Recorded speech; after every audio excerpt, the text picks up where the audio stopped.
نحمده ونصلي على رسوله الكريم أما بعد أعوذ بالله من الشيطان الرجيم بسم الله الرحمن الرحيم يا أيها الناس اتقوا ربكم الذي خلقكم من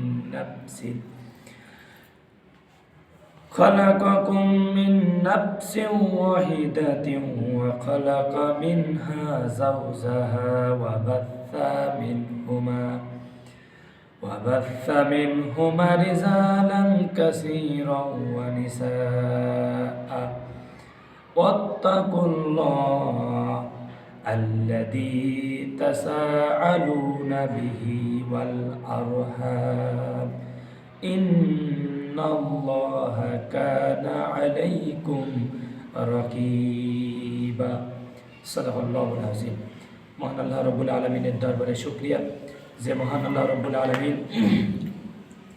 কোরআনের মাহফিলে বসার তৌফিক আল্লাহ রব্বুল আলামিন দান করলেন। সেই মহান মালিকের শানে কালিমাত শুকুর, সকলে জবান খুলে বলছে আলহামদুলিল্লাহ। দুরূদ ও তাসলিম বিশ্ব মানবতা মুক্তির দূত সারে কায়নাত আশরাফুল আম্বিয়া, যার আদর্শ অনুসরণের মাধ্যমে রয়েছে এহকালীন শান্তি এবং পরকালীন মুক্তি, সেই রসুলের শানে দুরূদ ও তাসলিম। সকলে বলছে সাল্লাল্লাহু আলাইহি ওয়াসাল্লাম। আমি আলোচনার শুরুতে আপনাদের সামনে একটি মাত্র আয়াত তেলাওয়াত করেছি কোরআনুল কারীমের ৪র্থতম সূরা, সূরা নিসা।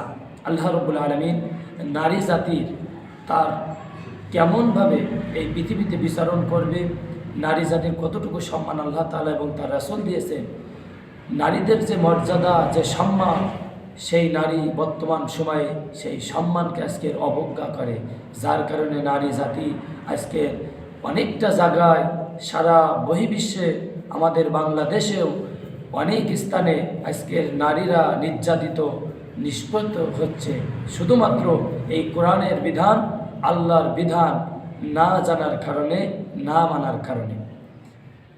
আমি আপনাদের সামনে সূরা নিসা থেকে একটি মাত্র আয়াত তেলাওয়াত করেছি। আল্লাহ রাব্বুল আলামিন এখানে বলছেন, মানব জাতিকে ডেকে বললেন, ইয়া আইয়ুহান নাসু তাকু রাব্বাকুমুল্লাযী খালাকাকুম মিন নাফসিন ওয়াহিদা। হে মানব জাতি, তোমরা তোমাদের মালিককে ভয় করো, যিনি তোমাদের একটি ব্যক্তি সত্তা থেকে সৃষ্টি করেছেন, অতঃপর তিনি তা থেকে জুরি পয়দা করেছেন। আল্লাহ রাব্বুল আলামিন এই উম্মতে মুহাম্মাদের, এই টোটাল বিশ্ব মানব জাতির আদি পিতা হল হযরত আদম আলাইহিস সালাতু ওয়াস সালাম, আর আমাদের আদি মাতা হলেন, তিনি হলেন মা হাওয়া আলাইহিস সালাতু ওয়াস সালাম। কিন্তু আল্লাহ রাব্বুল আলামিন আদমকে বানালেন, আদম অস্থির হয়ে যায়, কি যেন একটা বাকি আছে। আল্লাহ রাব্বুল আলামিন সে কথাটা কোরআনুল কারীমের ভিতরেও বলে দিয়েছেন। আমার ভাইরা, আল্লাহ রাব্বুল আলামিন আদমের ওই সান্ত্বনামূলক কথা তিনি জানার জন্য আল্লাহ রাব্বুল আলামিন জানলেন, সঙ্গে সঙ্গে আদম আলাইহিস সালাতু ওয়াস সালামের বাম পাজরের হাড় দিয়ে আমাদের আদি মাতা মা হাওয়া আলাইহিস সালাতু ওয়াস সালামকে তিনি সৃষ্টি করলেন। জোরে বলুন সুবহানাল্লাহ। আল্লাহ রাব্বুল আলামিন সূরা হুজরাতের আরেক জায়গায় বলছেন, ইয়া আইয়ুহান নাসু ইন্না খালাকনাকুম মিন যাকারিন ওয়া উনসা ওয়া জাআলনাকুম শুউবান ওয়া কাবাইলা লিতাআরাফু ইন্না আকরামাকুম ইনদাল্লাহি আতকাকুম। আল্লাহ রাব্বুল আলামিন বলেন, হে মানব সম্প্রদায়, আমি তোমাদের একটি পুরুষ ও একটি নারী থেকে সৃষ্টি করেছি, তারপর আমি তোমাদের জন্য জাতি ও গোত্র বানিয়ে দিয়েছি, যাতে তোমরা একে অপরের সাথে পরিচিত হতে পারো। কিন্তু আল্লাহর কাছে ওই ব্যক্তি সবচাইতে অধিক মর্যাদাবান, অধিক সম্মানী, যে আল্লাহ রাব্বুল আলামিনকে ভয় করে চলে। কিন্তু আজকের আমাদের সমাজে অনেক বিবাহ হয়, অনেক অনুষ্ঠান হয়, কিন্তু ইসলামিক কায়দায় হয় না।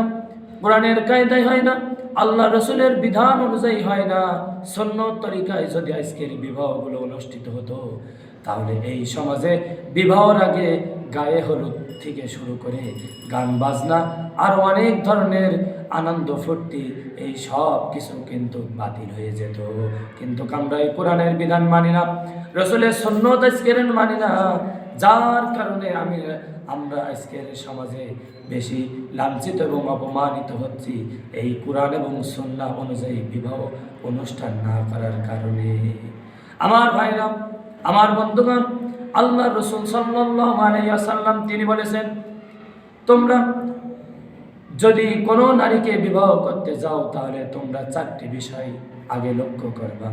ওই 4টা বিষয় যদি তোমরা লক্ষ্য করতে পারো, তোমরা স্বামী স্ত্রীর মধ্যে কোনো গণ্ডগোল হবে না, স্বামী স্ত্রীর মধ্যে মহব্বত বাড়বে, স্বামী স্ত্রীর মধ্যে ভালোবাসা বৃদ্ধি পাবে। কিন্তু আজকের আমাদের স্বামী স্ত্রীর ভিতরে মহব্বত ভালোবাসা বাড়ে না, তার একটি মাত্র কারণ এই কোরআন সুন্নাহ মোতাবেক আমরা আজকের চলি না। কোরআন সুন্নাহ মোতাবেক যদি আমরা বিবাহ অনুষ্ঠান পরিচালিত করতাম, ওই বিবাহ অনুষ্ঠান তখনই আল্লাহ রসুল সাল্লাল্লাহু আলাইহি সাল্লাম হাদিস শরীফের ভিতরে বলেছেন, ওই বিবাহ অনুষ্ঠান সব চাইতে বরকতময় যে অনুষ্ঠানে খরচ কম হয়। আর আজকের আমাদের সমাজে, আমাদের রাষ্ট্রে, আমাদের দেশে, আমাদের রাষ্ট্রে, আমাদের পরিবারে দেখা যায় বিবাহ শাদীগুলোই অনেক আয়োজন করা হয়, কিন্তু আল্লাহ রসুল বলেছেন সব চাইতে কম খরচ ওই বিয়েটাই হলো আমার কাছে বরকতময়। জোরে বলুন সুবহানাল্লাহ। আমার ভাইরা, আল্লাহ রসুল বলেছেন 4টি জিনিস দেখে তোমরা বিবাহ করবে। নাম্বার 1 হলো তাকে আগে সম্পদ দেখো, নাম্বার 2 হলো তার সৌন্দর্য দেখো, নাম্বার 3 হলো সে পরেশগারি দেখো, নাম্বার 4 হলো তার সৌন্দর্য, তার রূপ চেহারা, তাকে তার বংশ দেখো। আল্লাহ রসুল সাল্লাল্লাহু আলাইহি সাল্লাম বলেছেন এই 4টা জিনিস যদি তোমরা দেখে যদি বিবাহ করতে পারো, আল্লাহ রসুল সাল্লাল্লাহু আলাইহি সাল্লাম বলেছেন ওই বিবাহ শান্তিময়, ওই বিবাহ হলো সুখময়, ওই বিবাহ হলো বরকতময়। জোরে বলুন সুবহানাল্লাহ। আজকের আমাদের ফ্যামিলিতে, আমাদের পরিবারে আজকের শুধু মহব্বত ভালোবাসা অন্তরে নাই, মুখে থাকতে পারে, কিন্তু রসুলের সুন্নাত অনুযায়ী যদি আমরা বিবাহ প্রতিষ্ঠা করতে পারতাম, বিবাহ অনুষ্ঠান যদি রসুলের তরিকা অনুযায়ী করতে পারতাম, তাহলে আমাদের ফ্যামিলিতে বরকত দিয়ে আল্লাহ পাক ভরে দিতেন। জোরে বলুন সুবহানাল্লাহ। আল্লাহ রসুল সাল্লাল্লাহু আলাইহি সাল্লাম বলেছেন সম্পদ আছে, বংশ পরিচয় আছে, তার সৌন্দর্য আছে, কিন্তু আল্লাহওয়ালা নেই, দিনদারিতা নেই, পদ্মাশীলতা নেই, ওই নারীকে তুমি বিবাহ করো না। আর যদি তার ভিতরে সম্পদও আছে, দিনদারিতা না, সম্পদ আছে, বংশ পরিচয় আছে, দিনদারিতা নাই এবং সৌন্দর্য আছে, ওই নারীকে তোমরা কখনোই বিবাহ করো না। কিন্তু ওই 3টার জিনিস একটাও নাই, বংশ পরিচয় নয়, তার রূপ সৌন্দর্য নাই, তার শুধুমাত্র দিনদারিতা আছে, আল্লাহ রসুল সাল্লাল্লাহু আলাইহি ওয়াসাল্লাম তিনি বললেন ওই নারীকেই তোমরা বিবাহ করো। জোরে বলুন সুবহানাল্লাহ। আজকের আমরা দিনদারিতা দেখি না, আজকের আমরা পদ্মায় চলে এটা আমরা দেখি না, সেই মেয়ে নামাজ পড়ে কিনা এটা আমরা দেখি না। তাহলে আমাদের সমাজে, আমাদের পরিবারে, আমার স্ত্রীর ভিতরে, আমাদের ভিতরে কেমন করে আমরা বলতে পারি, চাইতে পারি আল্লাহ তুমি আমাদের সংসারে বরকত দাও। আল্লাহ রব্বুল আলামিন বরকত তো তখনই দেবেন রসুলের সুন্নাত অনুযায়ী যদি আমরা বিবাহ প্রতিষ্ঠা করতে পারতাম, বিবাহ করতে পারতাম, তাহলে আমাদের সংসারে কোনো দিনও গন্ডগোল ঝামেলা কিছুই হতো না। ঠিক কিনা? আজকের অধিকাংশ ফ্যামিলিতে গন্ডগোল হয়, কথা কাটাকাটি হয়, একটি মাত্র কারণ ওই মেয়েকে বিবাহ করার সময় আমরা দিনদারিতা আজকের দেখে নাই। এই না দেখার কারণে আজকের আমাদের সমাজে অধিকাংশ ফ্যামিলিতে আজকের গন্ডগোল মনোমালিন্য হয়েই চলেছে। কথা বলুন ঠিক কিনা? আমি একটি কিছুক্ষণ আগে বিয়ের মজলিসে আমি উপস্থিত ছিলাম, এমন একটি বিয়ে আমার বয়সে আমি এটা দেখে নাই, কিন্তু আল্লাহ রসুলের সুন্নাত অনুযায়ী, আল্লাহ রসুলের জামানায়, রসুল্লাহ সাল্লাল্লাহু আলাইহি সাল্লামের জামানায় মসজিদের ভিতরে বিবাহ অনুষ্ঠিত হতো, আমি আজকের আমার এই বয়সে সর্বপ্রথম আমি এই বিয়েটা নিজের চোখে উপলব্ধি করলাম, নিজের চোখে আমি দেখলাম।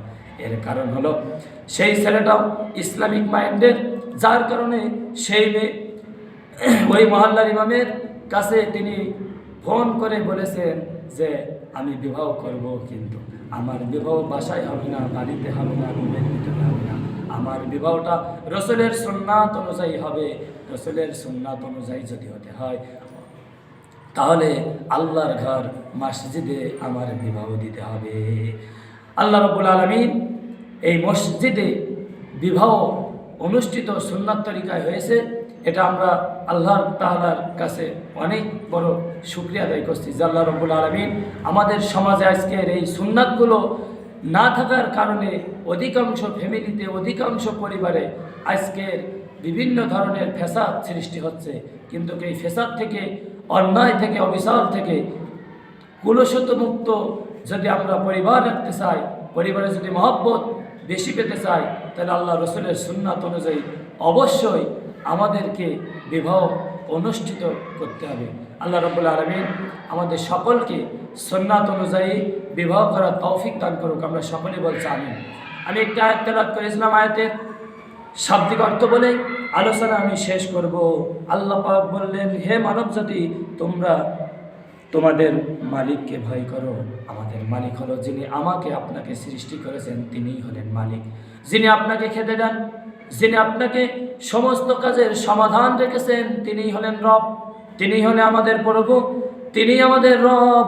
সেই রবেরকে ভয় করতে বলা হয়েছে। আল্লাহ পাক বললেন, তোমরা হে মানব জাতি, তোমরা তোমাদের মালিককে ভয় করো, যিনি তোমাদের একটি সত্তা থেকে, একটি ব্যক্তি থেকে তোমাদেরকে সৃষ্টি করেছেন, অতঃপর তিনি তোমাদেরকে জুরি পয়দা করে দিয়েছে।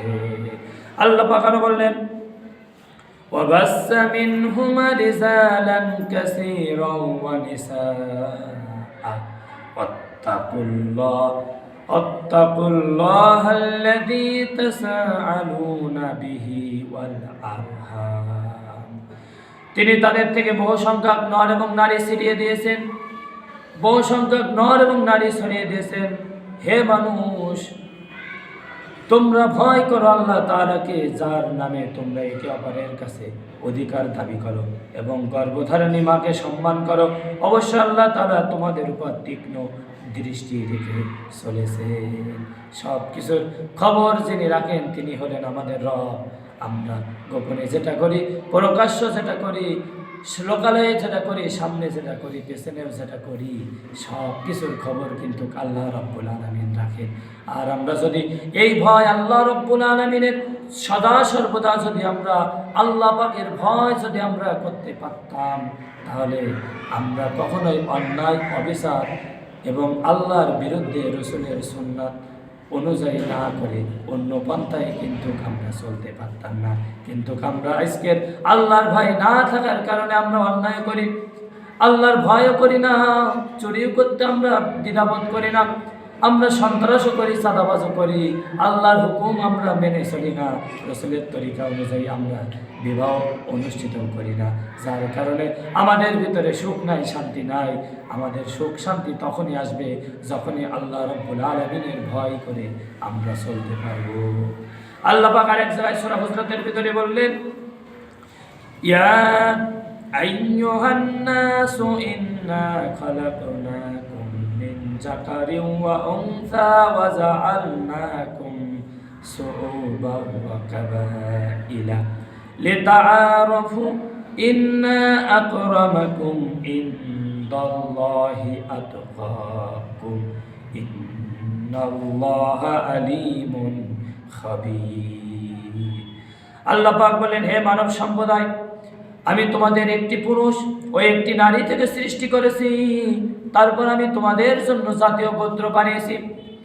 কেউ আছে সর্দার গোষ্ঠী, কেউ আছে মোরল গোষ্ঠী, কেউ আছে বিভিন্ন সম্প্রদায়ে মানুষ বিভক্ত, কেউ আছে বিশ্বাস গোষ্ঠী, কেউ আছে মোরল গোষ্ঠী, কেউ আছে মোল্লা গোষ্ঠী।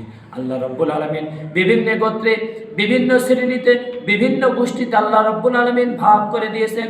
আল্লাহ রাব্বুল আলামিন বললেন, হে মানব সম্প্রদায়, আমি তোমাদের একটি পুরুষ ও একটি নারী থেকে সৃষ্টি করেছি। এবং তারপর আমি তোমাদের জন্য জাতীয় গোত্র বানিয়ে দিয়েছি, যাতে করে তোমরা একে অপরের চিনতে পারো।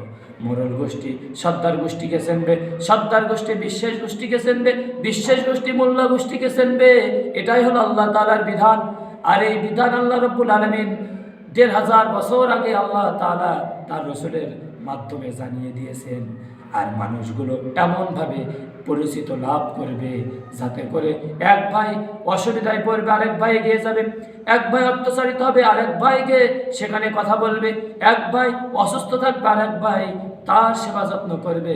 এটাই জন্য আল্লাহ রাব্বুল আলামিন বলেছেন, আমি বিভিন্ন জাতিগোত্র সৃষ্টি করে দিয়েছি, কিন্তু আমি শুধু সৃষ্টি করে নাই, আমি আরও তাদের পরিচিত লাভ করার জন্য আমি তাদেরকে বিভিন্ন গোত্রে বিভক্ত করে দিয়েছি। আল্লাহ পাক আরো বললেন, ইন্না আকরামাকুম ইনদাল্লাহি আতকাকুম।